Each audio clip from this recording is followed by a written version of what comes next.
భద్రాచలంలో Maruti pharma nursing college ముందు ఆందోళన నిర్వహిస్తున్న కారుణ్య మృతికి కారణం ఏంటిది అసలు చెప్పాలని చెప్పి కారుణ్య తల్లిదండ్రులు బంధువులు వారితో పాటు విద్యార్థి సంఘాల ఆందోళన వ్యక్తం చేస్తున్నారు. ఒక పక్క కళాశాల ప్రిన్సిపాల్ కాంతారావుని వివరణ కోరగా అమ్మాయి అర్ధరాత్రి వాష్రూమ్కి వెళ్ళడం జరిగింది. నిద్రమత్తులో పైనుంచి పడిపోవటం వల్ల తను చనిపోవటానికి కారణమైంది, అంతే తప్ప దాంట్లో అంతర్యం ఏమిటి లేదు అని చెప్పి కాంతారావు చెప్పడం.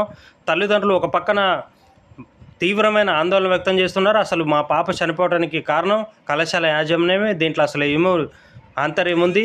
ఒక పక్క సీసీ కెమెరాలు సక్రమంగా పనిచేయట్లేదు, అదే కాకుండా సెక్యూరిటీ లేడు, దీని వెనక కారణమైంది. అదే కాకుండా పాప పైనుంచి కింద పడిపోయింది అని చెప్పినప్పుడు ప్రైవేట్ హాస్పిటల్లో ట్రీట్మెంట్ చేయించాల్సింది పోయి గవర్నమెంట్ హాస్పిటల్లో ట్రీట్మెంట్కి కారణం ఏంటిది. అదే కాకుండా దీంట్లో నిర్లక్ష్యం అనేక కోణాలలో కనిపిస్తుందని చెప్పి విద్యార్థి తల్లిదండ్రులు వాపోతున్నారు. అదే కాకుండా వారు కన్నీరు మొన్నరి కళాశాలపై దాడులకు కూడా పూనుకోవడం జరిగింది. అదే కాకుండా కళాశాల వద్ద ఉద్రిక్త వాతావరణం ఉన్న పరిస్థితి.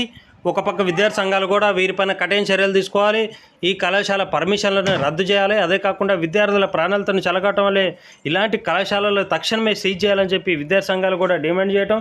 ఒక పక్క స్థానికంగా ఉన్న పోలీస్ డిపార్ట్మెంట్ కూడా వారికి నచ్చజెప్పే ప్రయత్నం చేయటం. ఏదున్నా కానీ చూడాల్సిన అవసరం ఉంది. ఇలాంటి పరిణామాలలో ఎవరు బాధ్యులు, అసలు దీనికి కారణం ఏంటిదో పూర్తి వివరాలు తెలవాల్సిన అవసరం ఉంది. మొత్తానికి సరైన గోడ లేదు, ఎవడొస్తుందో ఎవడెళ్తుందో కూడా తెలియని పరిస్థితి.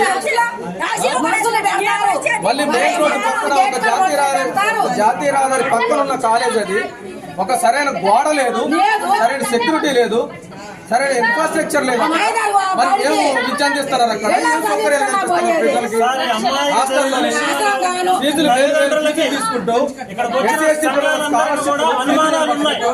అది ఎట్లా జరిగింది?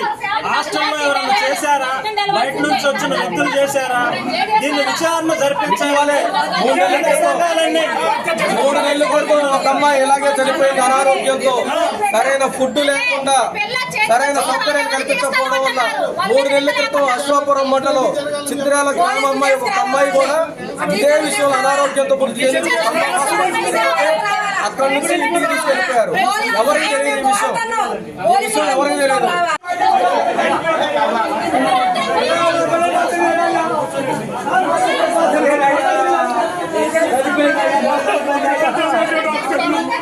Thank you.